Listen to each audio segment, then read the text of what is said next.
Hi, Miss Donna. Can you tell me about yourself? I'm Donna Dimas from Roseville, Barangay Mabuhay.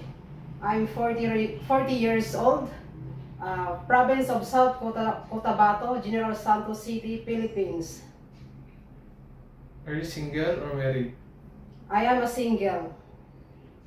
Do you have kids? No, sir. How many siblings do you have? I have 5 siblings, 4 brothers and 1 sister. I am the third child in the family. Can you tell me about your educational background? I am a high school graduate. Do you have overseas experience? Yes, sir. I work in Saudi Arabia twice.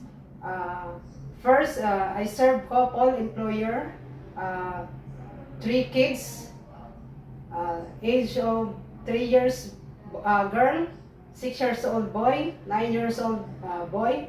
I do all around household chores like cleaning, cooking, ironing, laundry, and gardening. On what year? Uh, uh, from April 2018 to October 2021.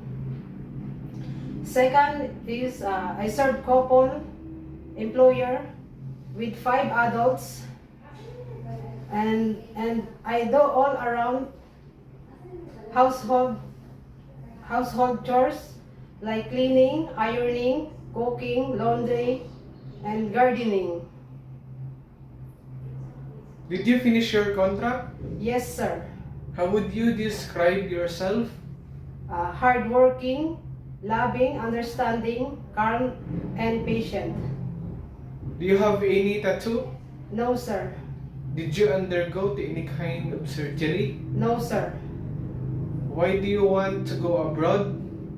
To sustain the needs of my family, especially the education of my one younger brother. Are you willing to take care of a newborn baby? Yes, sir. Could you sing a nursery song? Yes, sir. Baba, black sheep, have you any wool? Yes, sir, yes, sir, 3 bags full. 1 for the master and 1 for the dame. 1 for the little boy who lives down the lane. Are you scared of cats or dogs? No, sir, I'm not afraid cats or dog. I'm willing to take care cats or dog. Give me your idea how can you take care of naughty children and children with tantrums. I will talk to them about it in a calm voice. Say something to your future employer to hire you.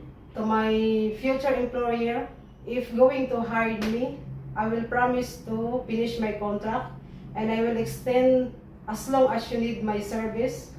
I will learn to I will learn to speak Cantonese and cook more Chinese food. Thank you.